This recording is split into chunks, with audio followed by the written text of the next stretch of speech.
नमस्कार, मैं अशोक कुमार पांडे और स्वागत है आपका टीसीएस से। आप जानते हैं इस समय विदेश यात्रा पर हूँ, नॉर्वे में आज के दिन हूँ मैं और इसीलिए लगातार वीडियोज़ नहीं आ पा रहे। हालाँकि मैं लगातार देख रहा हूँ, सोशल मीडिया को देख रहा हूँ, दोस्तों से बात हो रही है, बाकी सब कुछ फ़ॉलो कर रहा हूँ और बिहार के चुनाव में जो तमाशे हो रहे हैं और ख़ास तौर पर नरेंद्र मोदी जी अपनी भाषा को जहाँ ले जा रहे हैं, वो अपने आप में बेहद आश्चर्यजनक है। देश का प्रधानमंत्री, भारत जैसे देश का प्रधानमंत्री बिहार में जाकर भाषण देकर कहता है कि कांग्रेस ने आरजेडी के माथे पर कट्टा लगा लिया। अब माथे पर कट्टा लगाना ये हमारे प्रधानमंत्री की भाषा है। लोगों को बहुत बुरा लग गया था जब राहुल गांधी ने कहा था कि अगर वोट के लिए नाचने की ज़रूरत पड़े तो मोदी जी नाचने लगेंगे। ये लोगों को बड़ा बुरा लग गया था। लेकिन माथे पर कट्टा लगाना किसी को बुरा नहीं लग रहा है। मोदी जी कहते हैं माथे पर कट्टा लगाना और हमारा सोशल मीडिया, हमारा गोदी मीडिया और बाकी सारे कुछ इसको बिल्कुल सामान्य वाक्य की तरह प्रेडिक्ट करते हैं। एक बात मैं आपको समझाता हूँ और एक बात समझने की आप कोशिश कीजिएगा। ये बिहार को मोदी किस तरह से देखते हैं, बिहार की छवि मोदी के मन में क्या है, इसको बहुत साफ करता है। आप देखिए कहीं और चुनाव होता है, आप गुजरात में चुनाव होता है, महाराष्ट्र में चुनाव होता है, कहीं और चुनाव होता है, अभी बंगाल में चुनाव होगा। तब वो बात करेंगे इंडस्ट्री की, तब वो बात करेंगे आईटी पार्क की, तब वो बात करेंगे बड़ी-बड़ी।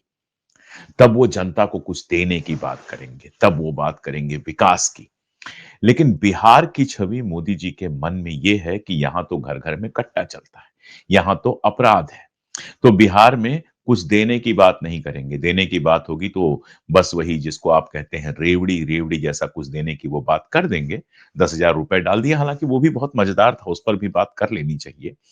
इलेक्शन कमीशन एक शब्द नहीं बोलता है जब तीसरी किश्त वो जो ₹10,000 दे रहे हैं महिलाओं के खाते में नीतीश कुमार, उसकी तीसरी किश्त जब जमा कराई जाती है, महिलाओं के सीधे खाते में बीच चुनाव में 2 दिन बाद चुनाव होने वाला है और कल परसों में अभी किश्तें जमा कराई गई हैं। आचार संहिता लगी है। आचार संहिता के बीच में ₹10,000 महिलाओं के अकाउंट में डाले जाते हैं और कोई मूर्ख भी बता सकता है, कोई नासमझ भी बता सकता है कि चुनाव के ठीक पहले जो ₹10,000 दिए जाते हैं, वो सिर्फ़ और सिर्फ़ चुनाव में फ़ायदा पाने के लिए दिए जाते हैं। चुनाव आयोग का जो नियम है हमारे यहाँ आचार संहिता लगने के बाद सरकार इस तरह की कोई कार्रवाई नहीं कर सकती है। आप जानते हैं आचार संहिता लगती है और सब कुछ ठप हो जाता है। सरकार कोई भी पैसा देने की इस तरह की कोई भी कार्रवाई नहीं कर सकती है। उसके 2 कारण हैं। पहला कारण तो ये है कि ये चुनाव को प्रभावित करता है और दूसरा कारण ये है कि इस समय नीतीश कुमार बिहार के कार्यवाहक मुख्यमंत्री हैं, परमानेंट नहीं है। चुनाव जीतेंगे तो मुख्यमंत्री होंगे और हारेंगे तो इस्तीफा देना पड़ेगा। तो राज्य की व्यवस्था, कानून व्यवस्था और बाकी सब सुचारू रूप से चलती रहे, इसलिए उनको मुख्यमंत्री के पद पर बिठाया जाता है। कहा जाता है कि आप कार्यवाहक मुख्यमंत्री के रूप में इस समय काम संभालिए। और यही वजह है कि कोई भी इस तरह का बड़ा निर्णय, फाइनेंशियल ट्रांज़ैक्शन, इस तरह की चीज़ों की अनुमति बीच चुनाव में नहीं होती है, आचार संहिता लग जाने के बाद। लेकिन आचार संहिता लगने के बाद ₹10,000 महिलाओं के अकाउंट में ट्रांसफर किए जाते हैं और चुनाव आयोग बिल्कुल खामोश है। पप्पू यादव से सवाल पूछता है, इनकम टैक्स पहुँच जाता है पप्पू यादव के यहाँ कि आप पैसे कैसे बाँट रहे थे? मुझे नहीं लगता गलत है। मुझे लगता है बिल्कुल सही है, इनकम टैक्स अगर उनके पास गया है, उनको पैसों का हिसाब देना चाहिए कि आपके पास ये पैसे कहाँ से आए, कैसे आप बाँट रहे थे। लेकिन सिर्फ पप्पू यादव के पास गया है। क्या नीतीश कुमार से चुनाव आयोग को ये सवाल नहीं पूछना चाहिए था कि भैया बीच चुनाव में आप पैसे क्यों बाँट रहे हो?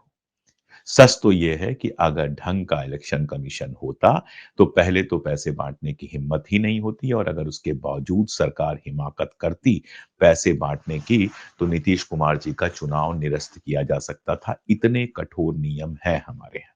लेकिन नियम कानून तो तब होता है जब नियम कानून को कोई माने। चुनाव आयोग पूरी तरह से सरकार के हाथ की कठपुतली की तरह काम कर रहा है और इसीलिए चुनाव जिताने के लिए ₹10,000 ट्रांसफर करने की बात उसने एकदम आराम से नजरअंदाज कर दी। वो कोई नियम बता देगा कि अरे पहले घोषणा हुई थी, पैसा तो अब गया है।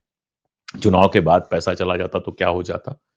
चुनाव हो जाने दीजिए, उसके बाद जिसको जितना ट्रांसफर करना है, जिसकी सरकार आए वो करती रहे। उसमें तो चुनाव आयोग या हमारी या आपकी कोई भूमिका होगी नहीं। लेकिन चुनाव के बीच में पैसे ट्रांसफर कराए गए और मोदी जी बिहार जाकर कट्टे की बात करते हैं। मोदी जी बिहार की पूरी इमेज जो अपने मन में रखे हैं और जो इमेज वहाँ पर दिखाते हैं, वो कट्टे की बात होती है। और मज़ेदार बात ये है कि हमारा पूरा गोदी मीडिया ये सवाल नहीं पूछता है कि आखिर कोई किसी को कट्टा दिखाकर मुख्यमंत्री का पद कैसे ले सकता है? बहुत सीधा-सा मामला है कि आरजेडी सबसे बड़ी पार्टी है महागठबंधन की, तो अगर आज महागठबंधन जीतता है, तो आरजेडी का जो कैंडिडेट होगा, वही मुख्यमंत्री होगा। आरजेडी ने अपना कैंडिडेट तेजस्वी यादव को बनाया हुआ है।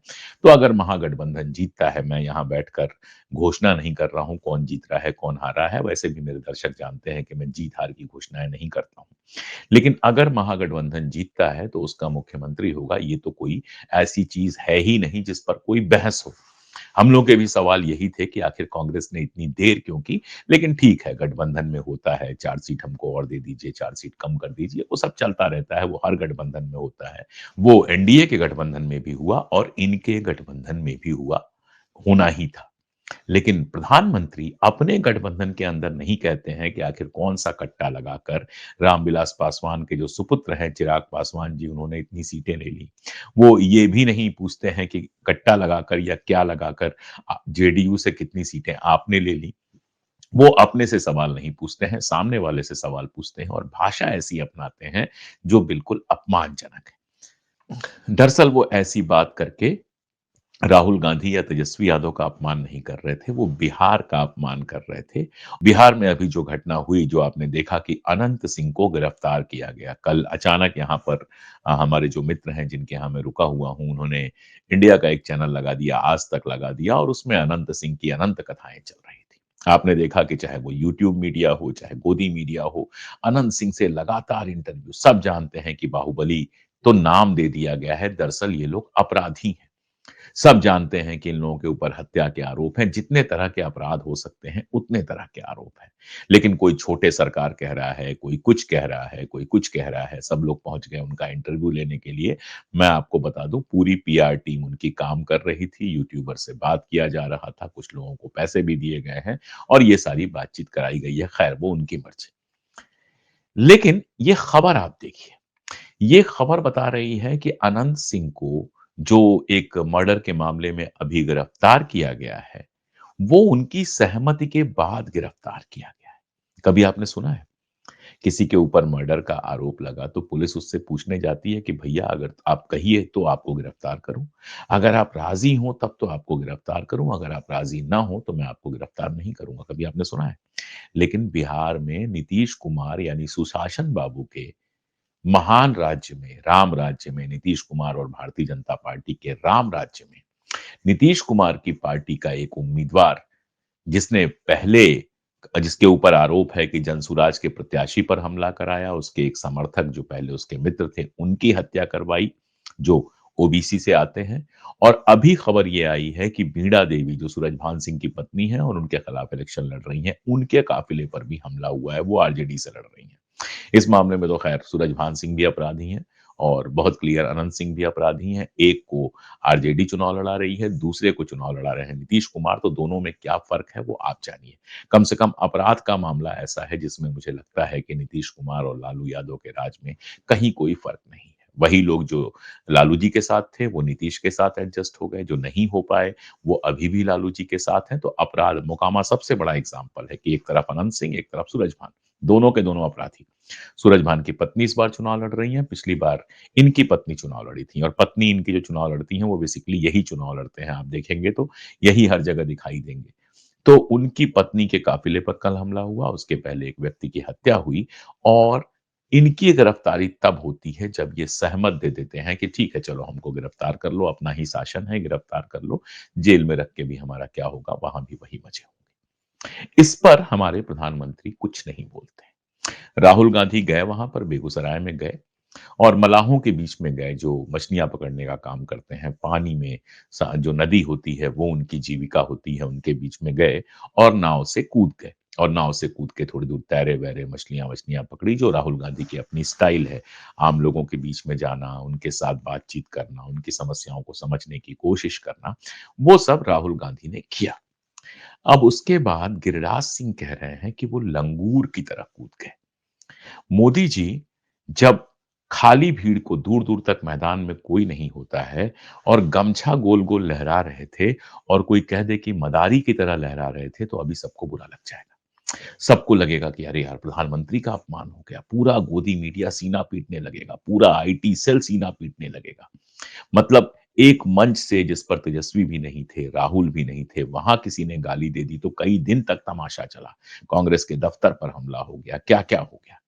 नाचने की बात कर दी, जो आदमी खुद मुजरा कह चुका हो, जो मोदी जी खुद मुजरा कह चुके हों, उनके नाचने की बात राहुल गांधी ने कह दी कि अगर आप कहेंगे कि चुनाव जीतने के लिए नाचना ज़रूरी है, तो वो नाच के दिखा देंगे, तो बड़ा बुरा लग गया। लेकिन महाबदतमीज़ एमपी गिरिराज सिंह कहते हैं कि लंगूर की तरह कूद गए, तो वो राहुल गांधी का अपमान नहीं कर रहे हैं, मैं फिर कहूँगा। सैकड़ों, हज़ारों मछुआरे हैं, जो वैसे ही पानी में कूदते हैं, पानी में तैरते हैं, पानी जिनकी ज़िंदगी है, मछली मारते हैं और उनसे अपना जीवन चलाते हैं। इनके हिसाब से वो सब लंगूर की तरह हरकत कर रहे हैं। इनके हिसाब से वो सारे के सारे लंगूर हैं, जो पानी में कूद रहे हैं। ये बताता है गिरिराज सिंह का जातिवादी और एलीट माइंडसेट बताता है कि किस तरह से मज़दूरी करने वाले लोगों को ये लोग लंगूर समझते हैं। इंसान तो समझते नहीं हैं, आप जानते हैं, इंसान तो ये किसी को नहीं समझते हैं, अपनी जाति वालों को समझते हों तो समझते हों। बाकी तो वो दलित, पिछड़े, आदिवासी, अल्पसंख्यक किसी को इंसान नहीं समझते हैं, पूरे साल नफ़रत फैलाते हैं और अब पानी में राहुल गांधी कूदे तो इनको लंगूर लगने लगा। खैर, जो लंगूर टाइप के होते हैं, उनको सारी दुनिया लंगूर लगती है, तो गिरिराज सिंह को अगर कोई लंगूर लगता है, तो कोई आश्चर्यजनक बात नहीं है, क्योंकि गिरिराज सिंह खुद भी चलते-फिरते लंगूर ही लगते हैं। अब आप देखिए कि भाषा के लेवल पर बात हमारे यहाँ मीडिया में बहुत होती है कि भाषा ऐसी गिर गई, भाषा वैसी गिर गई। इन लोगों की भाषा जहाँ जा रही है, किसी भी तरह का कोई चर्चा आपने सुना कि इनकी भाषा इतनी गिर गई, इतने नीचे चले गए ये। राहुल गांधी ने कुछ ज़रूरी सवाल उठाए वहाँ पर और उन सवालों पर ध्यान रखना ज़रूरी है। उन्होंने मछुआरों से कहा, मल्लाहों से कहा उन्होंने कि आपके पास ज़मीन नहीं है। किसानों से भी कहा कि आपके पास ज़मीन नहीं है, आपकी ज़मीन छीनी जा रही है। आप तरसते हैं कि ज़मीन होती तो वहाँ पर खेती हो जाती। लेकिन अडानी, अंबानी को ज़मीनें बाँटी जा रही हैं। ये एक बड़ा सवाल उठाया है, मोदी की पूरी पॉलिसी पर सवाल उठाया है कि किस तरह से किसानों की ज़िंदगी मुश्किल होती जा रही है और रईसों की ज़िंदगी आसान होती जा रही है। दूसरा जो राहुल गांधी लगातार सवाल उठा रहे हैं, बिहार में जो लगातार बात कर रहे हैं, वो बात है मोदी की विदेश नीति की। अब लोकल चुनाव में विदेश नीति कितनी यूज़ करनी चाहिए, नहीं करनी चाहिए, ये कहना बड़ा मुश्किल काम हो गया है। 10 साल, 15 साल पहले स्थानीय चुनाव में कम से कम विदेश नीति पर बात नहीं होती थी। लेकिन मोदी का जो पूरा आईटी सेल है, जो बीजेपी का बेसिकली मोदी जी का नहीं, बीजेपी का जो आईटी सेल है, जो बेसिकली मोदी जी के लिए काम करता है। उसने लगातार ये बनाने की कोशिश की, लगातार ये माहौल बनाने की कोशिश की कि दुनिया में हमारा डंका बज रहा है। और आप देखते हैं कि भारत-पाकिस्तान युद्ध होता है, ऑपरेशन सिंदूर होता है, उसके तुरंत बाद पोस्टर्स आ जाते हैं, जिसमें नरेंद्र मोदी सैनिक गणवेश में और ऐसा लगता है कि नरेंद्र मोदी जी खुद गए थे सीमा पर और सीमा पर जाकर उन्होंने बाकायदा पाकिस्तान को हराया था। वो पोस्टर जो आए थे पेट्रोल पंप से लेकर हर जगह लगने शुरू हो गए थे। अब उसके बाद जिस तरह से ट्रंप ने लगातार ये कहना शुरू किया कि मैंने हड़काया और उसके बाद युद्ध रुक गया, मैंने युद्ध रुकवाया, उस पर मोदी बिल्कुल शांत बने हुए हैं। एक बयान नहीं आया कि नहीं ये बेकार की बात है, ट्रंप ना बोले। बाकी लोगों के एक आध छोटे-मोटे बयान आए, लेकिन मोदी जी का कोई बयान आया हो ये आपने नहीं देखा। तो राहुल गांधी जो एक इमेज बनाई गई थी कि मोदी का डंका पूरी दुनिया में बजता है, मुझे लगता है कि बहुत प्यार से उसको तोड़ने की कोशिश कर रहे हैं, बहुत प्यार से उस इमेज का सत्यानाश करने की कोशिश कर रहे हैं। और उसकी पूरी वजह है जिस तरह से ट्रंप लगातार अपमानित कर रहा है, टैरिफ लग गया, मैंने बहुत डिटेल में इस पर बात पहले की ही है। वो सारा कुछ हमारे लिए है और उसका वो फ़ायदा उठा रहे हैं जो उनका काम है विपक्ष के नेता के रूप में। तेजस्वी भी सभाओं में जा रहे हैं, प्रचार कर रहे हैं। नीतीश कुमार कहा गया था कि वो बीमार हैं और बीमार दिखते भी हैं, लेकिन इसके बावजूद कम से कम चुनाव में वो ज़बरदस्त मेहनत करते हुए नज़र आ रहे हैं। मोदी और अमित शाह तो मेहनत करते ही हैं। तो बिहार का चुनाव बहुत इंटरेस्टिंग बन गया है। सवाल सारा ये है कि बिहार की जनता क्या इस बार भी हमेशा की तरह धर्म और जाति पर वोट देगी? बिहार में क्या जिस तरह से एक ओबीसी की हत्या हुई है मोकामा में, वो बिहार भर के ओबीसी और खासतौर पर यादव वोटर्स के ऊपर क्या असर डालेगा, ये देखने वाली बात होगी। बिहार में मुस्लिम क्या एक तरफ़ा होकर कांग्रेस और गठबंधन को वोट देगा या फिर ओवैसी भी कुछ वोट काटेंगे, ये देखने वाली बात होगी। जहाँ तक सवाल जनसुराज का है, चुनाव के पहले जितना शोर था जनसुराज का, जैसे-जैसे चुनाव नज़दीक आ रहा है, जनसुराज का शोर ठंडा पड़ता हुआ लगता है। इसके बावजूद ये देखना होगा कि क्या जनसुराज कुछ सीटों पर स्थापित पार्टियों को डैमेज पहुँचा पाएगा, गठबंधन को या फिर जेडीयू को या फिर बीजेपी को नुकसान पहुँचा पाएगा? अगर वो ऐसा करने में सफल होता है, तो बिहार में भारी उलटफेर हो सकता है। जो मेरी बात ओवरऑल बिहार में हो रही है, वो दोस्त लोग जो हैं, जो ज़मीन पर हैं, वो यही बता रहे हैं कि अभी तक मुकाबला जो है, वो लगभग खुला हुआ मुकाबला है, किसी के भी पक्ष में आ सकता है। पहले राउंड की वोटिंग के बाद समझ में आएगा कि बिहार का माहौल असल में किस तरफ जा रहा है, तब तक मैं आपके बीच में भारत आ भी जाऊँगा जल्दी ही और फिर हम और डिटेल में बात करेंगे बिहार के चुनाव पर। अभी मेरी कोशिश होगी कि यहाँ से मेरे पास जो फीडबैक्स हैं, वो मैं आपसे शेयर करता रहूँ। आज के लिए इतना ही, बहुत शुक्रिया।